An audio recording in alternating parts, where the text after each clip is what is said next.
On April 12th, 1961, something awesome happened. On that day, over 50 years ago, from the vast reaches of the Kazakh steppe in the Soviet Union, one of the early Vostok rockets launched up into the sky. There wasn't much special about that rocket, except for its cargo. You might have heard of Yuri Alexeyevich Gagarin. He became, on that day, the first human being in space, the first human being to orbit the Earth, and the first human being ever to return safely from outside of Earth's atmosphere. Now, I can already hear someone saying, "Oh no, why are we learning about Yuri Gagarin? Why do we need to learn about all the old rockets in the 1960s? I thought this was about reusable rockets." Well, it is about reusable rockets. And there's something very important that happens towards the end of the space race. You might already know about it, but it's something that we really need to talk about. So, I'm going to get through the space race, okay? Cool. So, 23 days after Yuri's historic flight, the Americans did the same. The National Aeronautics and Space Administration, NASA, was responsible for launching Alan Shepard into space on a Mercury Redstone rocket. And that started the space race, which lasted for about 8 years after that. And ended, generally, people say, with 2 American astronauts walking on the moon. Neil Armstrong and Buzz Aldrin. That story is told elsewhere. And it's told much better by other people, so I will let them tell it. But in short, the Americans lost public interest in space. After those moon landings, there wasn't a big goal to go for anymore. NASA wanted to go to Mars, to asteroids, to go further, to expand, to be bigger. But there wasn't the public support. It just fell right after that. The Apollo programs finished. In the end, 12 people walked on the moon, 12 white middle-aged Americans. And after that, NASA just had to cut costs. So, they came up with a semi-reusable system.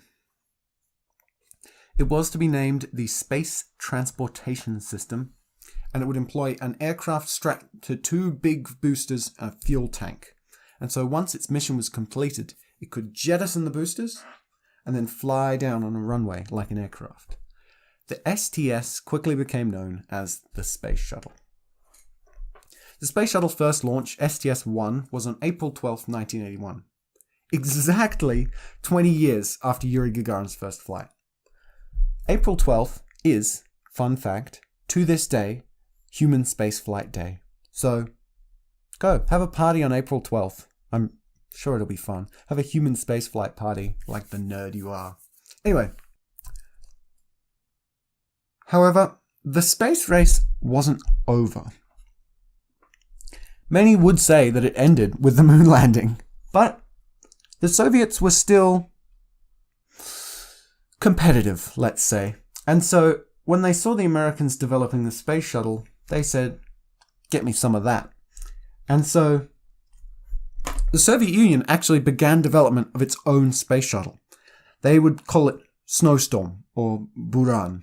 B-U-R-A-N. The Soviet version was, in many ways, a copy of the American version. But, with some slight changes. The Soviets made the big main fuel tank have its own engines. They took the engines out of the orbiter, and they stuck liquid-fueled rather than solid-fuel boosters to the side.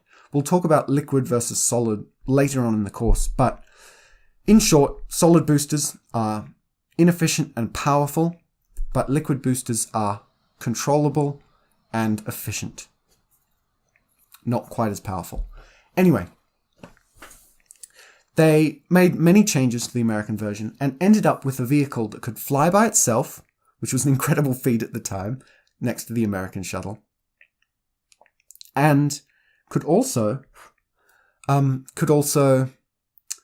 lift more than the American shuttle into orbit. Just by a metric ton, but it was still more than the Americans. So, Buran flew once in 1988, and it was an astronomical, no pun intended, success. It worked really, really well. On the Energia rocket, Buran flew, orbited the Earth several times successfully, and then returned back down into Soviet territory. But the Soviet Union had other things going on. They were being too competitive, and by the end of the 1980s, the Soviet Union was on the verge of collapse. Glasnost and perestroika pushed it to the edge, and then the fall of the Berlin Wall made them lose influence in Europe. And you might know that in 1991, the Soviet Union straight up collapsed and separated into the republics that we know today. So, that brings us to the present day. Buran and the space shuttle were possible successes. They had their drawbacks, we'll talk about them later, but they did build the International Space Station, especially the shuttle. In fact, only the shuttle. And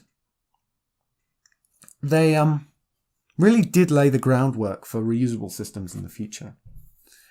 But the space shuttle, after the Columbia incident in 2003, was cancelled, and it wound down over the next few years. And the last flight, flew by Atlantis in 2011, was STS-135.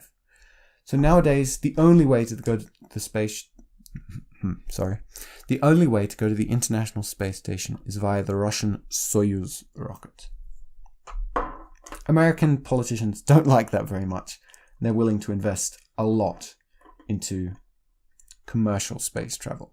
Private companies which use their own money and are paid, usually by the government, to send things, satellites, people, into space. So, that's the present day. We have the decline of the American program, but still fighting hard with a vengeance and with new ideas in store. The Russian program recovering, back on its feet from the collapse of the Soviet Union, but nowhere as powerful as it was in the 60s. Rising space industries in Europe and in Japan, and new space agencies popping up all over the world, funding this commercial growth. We have huge companies like Blue Origin, Virgin Galactic, and SpaceX making big endeavors into the private part of space exploration. And so that is a little background of history. And that important thing I mentioned, that was Space Shuttle and Buran. They were the two big reusable systems that have passed on, essentially. But we're going to explore them in more depth over the next couple of episodes. We're going to talk about modern rockets.